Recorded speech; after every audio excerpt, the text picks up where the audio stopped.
Welcome to Sales Team Rescue. And we are episode number, what is it? 36 today. 36. Wow. Guys, I'm your host, Jeremy DeMerchant. And today I want to talk about quick wins. So when I'm working with clients, whether it's a small business or some with sales teams, the first thing I want to do is figure out how we can create some quick wins.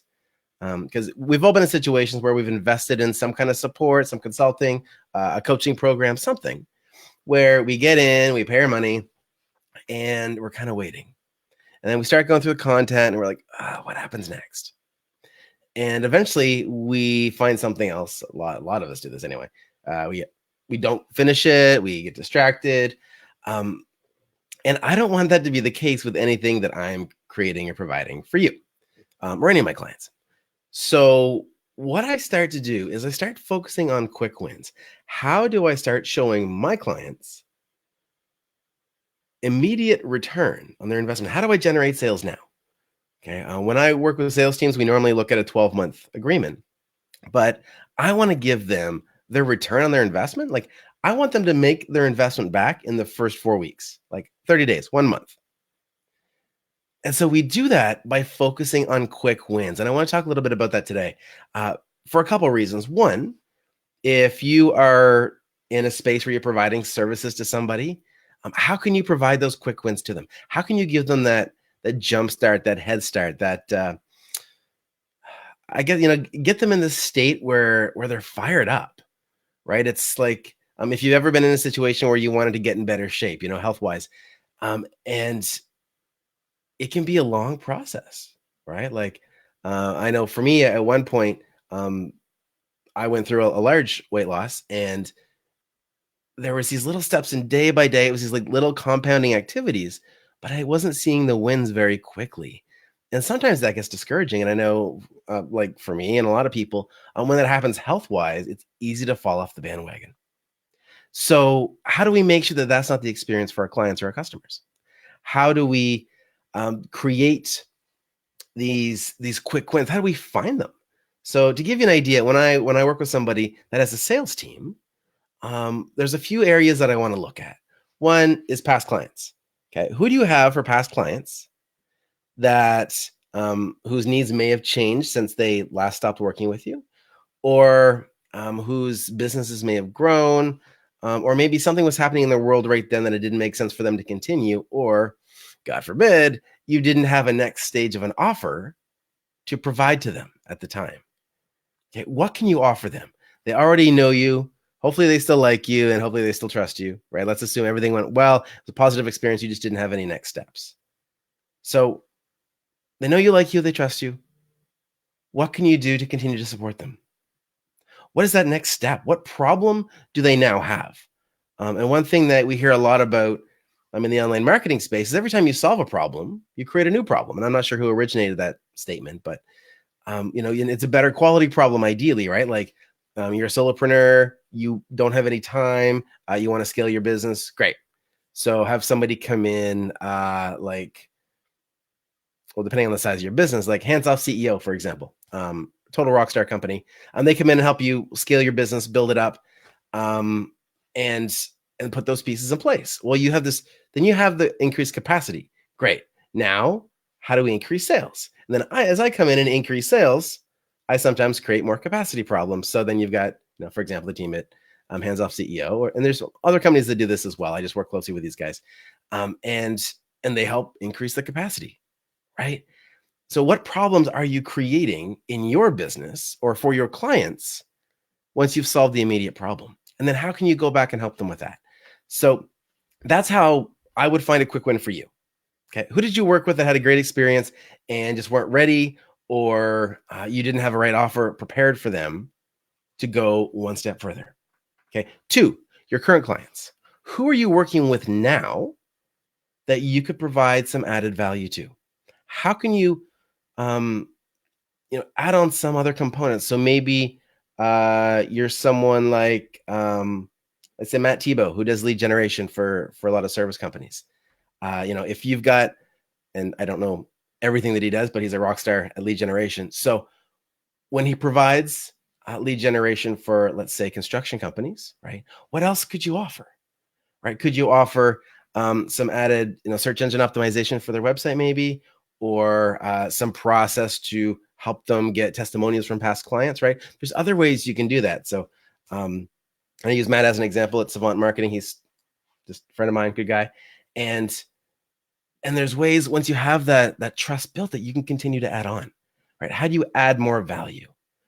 So it's not just about making the sale, although let's be real, we want to generate more income, but you want to focus first on where the value is coming from, right? Don't go after the sale to make the sale. Go after the sale to solve somebody's problem. What's the problem somebody has in your world right now that you can solve? Okay, now if you've got your systems streamlined, you know exactly who you're serving, you know how you're serving them, you've got the delivery figured out, that's awesome. You're further than most people, quite honestly. But what is the next step? Right? You get them to level, I don't know, 10, level 10. Well, what can you do to then take them to level 12, level 14? Can you deliver a service yourself? Can you partner with somebody? Can you, become a co-promoter or an affiliate of another product or service that might fill that gap? Right? So there's really, there's almost limitless ways that you can generate more income from an existing client. And I'll tell you, that's the easiest way, right? I can have you go out and start cold calling people, and we know how much the majority of the population loves that. But if you have someone already in your world, you already have the relationship with, I don't know the exact stat, but I'm going to say it's like 3,000 times easier to generate a new sale from an existing customer. Don't quote me on that stat, by the way, than it is to go and get a new one.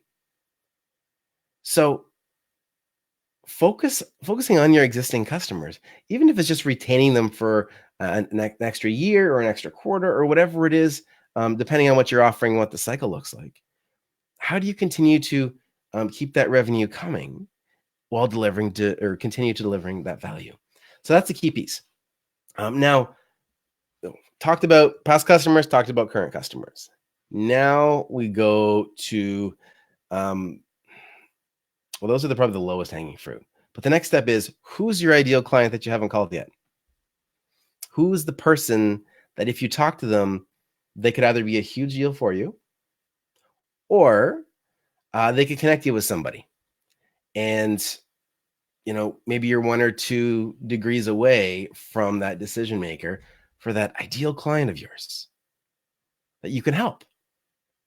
And be really clear about who that is, because often we end up in a place where we're just trying to solve problems. And that's cool when you start.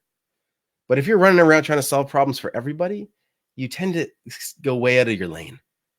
And a friend of mine, Heather Stafford, she just says, stay in your lane. It's really simple, really blunt. And she's yelled it at me a few times. But if you just stay in your lane, be really good at this one thing. And then when you're adding other pieces in, just make sure it aligns. Right? I'm not a guy you want to talk to about paid lead generation. I'll say this publicly. I don't think I will ever be in that space, but I'm happy to partner with people that are in that space.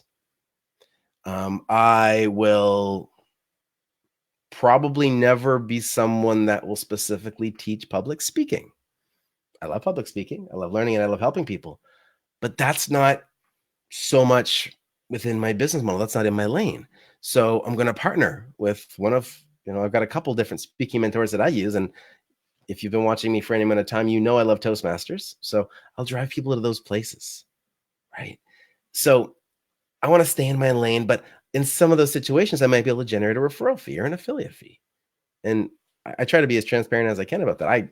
Guys, if you ask me to send you somewhere, I can almost guarantee I'm searching for an affiliate link before I do it, if I don't already have one. Okay. I'm never going to offer something that I don't believe in or I don't think will solve the problem. But I'm going to go and see if there's a way that I can get a little thank you on the back end financially for doing it. Okay. I don't promote products just because I make money. I go find affiliate programs around products that I love. Okay. So that's another way that you can make offerings to past or current clients. But those people that you haven't spoken to, the ones that maybe you feel like you're not playing at their level, that's probably a pretty common thing. Let me know in the comments. Those of you that are watching live right now, let me know what your feelings are on that. Is there someone, just give me like a number 1. Just write number one in the comments if there's somebody that you know that you should be approaching and you're not because you feel like they're at too high of a level for you, or you don't feel like you're ready. Okay, just put a one in the comments, because I am sure that there are many, many, many people out there. I'm in the same boat, right? I'd love to tell you that I'm different, I'm special, I've got some superpower that I don't have that fear. I do, right? But those people are the ones that if you just start the process, take that step, make that first call, send that first email, LinkedIn message, whatever, and start it. You don't have to go out with the intention of turning a single phone call into a sale, but get to know the people. Figure out ways that you can deliver value. What's the promise that your business can make to them?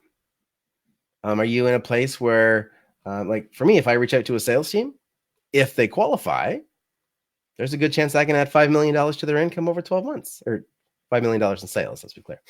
So I want to talk about that. I want to yell that from the rooftops.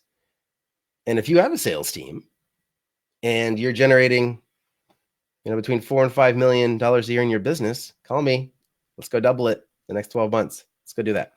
When I say call me, I mean go to salesteamrescue.com and click the button for the Sales Team Blueprint session. So reach out to those people.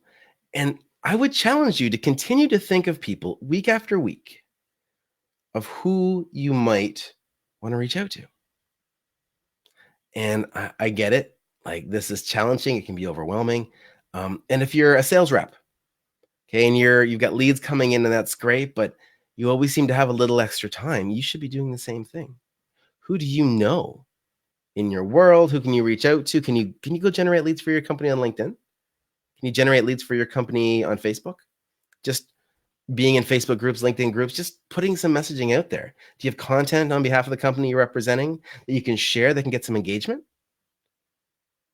That's the stuff that can get some attention, just to be able to make the connection. And if you're a sales rep and you can go that extra step and start generating your own leads, that makes you invaluable. Okay, that's the stuff that gets you noticed. If you're on a team of 30 people, and then all they have to look at is the stats to gauge your performance, right? Are you in the top 5, bottom 5, or somewhere in the middle getting lost? Well, if not only are you doing really well, but you're also generating your own leads, it's going to make it look really good. So take advantage of it. So we have this mindset block around the idea of reaching out to people. And it's interesting because I've shared this maybe a couple times on the show, but I used to have pretty high anxiety. I didn't even jump onto a public bus, city transit. I didn't even jump onto a public bus till I was like 28 years old, because I had all these stories going through my mind. Oh my gosh, I'm going to get on there. I'm not going to know how much it is. I'm not going to have the right change. I'm going to hold up the line. People behind me are going to get mad. People waiting on the bus are going to get mad. And I just had this whole story built in my head. And then back in 2013,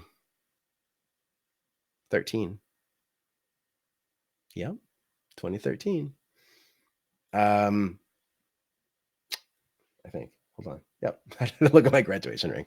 2013. I had to trade in my my car for a bicycle and a bus pass, and I had to figure it out. And by default, I learned to trust myself. And so, what you can do with this outreach, with these sales calls, is just figure it out. And you need to learn to trust yourself. And sometimes it's going to be diving and making some mistakes, and that's okay. I make a joke. I say this to my girlfriend all the time. I say, nothing's the end of the world except the end of the world. And people watching this might have heard that before, heard me say that to them before. But we make all these huge deals out of simple things. And I promise the world's not going to come to an end if you get on a call and maybe somebody doesn't respond the way you hope they do. And maybe if somebody's not ready for your services, it's okay. Right? Some will, some won't. So what? But you just got to keep going. Right? So that's my key message today, is the quick wins. Previous clients, current clients, and those ones that you've been thinking about but have been too scared. I'm going to call it like it is, too scared to reach out to. Start there. And if you're a sales rep and you can get into the business of generating your own leads on top of the leads that a company provides for you, you increase your value immensely. So guys, if this resonated with you, if you want to plow through some quick wins, shoot me a message. First of all, go to salesteamrescue.com for this replay, past episodes, and a link to jump into Headspace TV for future episodes. And also the button for your sales team blueprinting strategy session. Lock that down. Go book a time. If you've got a sales team and you've got some challenges and you need a little sales team rescue happening, go book a time. Let's chat. See if you qualify, and see if you might be the next business that I get to add $5 million in sales over 12 months for. That would be awesome. And if you're a small business owner, you're watching this and you need some quick wins, 10 or 12 sales will make a huge difference to you. Shoot me a message. My contact information is everywhere. Find me on Facebook. And I want to talk to you a little bit about something I've got coming up that I think you're going to like. It's called Momentum 120. And I'm going to say it's a challenging program, but it's a great way for you to generate, I'm going to say 10 to 12 sales over the next 12 months with the work that you're going to do over 12 weeks. Okay, guys. So I am Jeremy DeMerchant. This is Sales Team Rescue, episode number 36, and this is the quick wins. I will see you next Wednesday, 2 p.m. Eastern on Headspace TV. And remember, guys, get uncomfortable, get results. Cheers.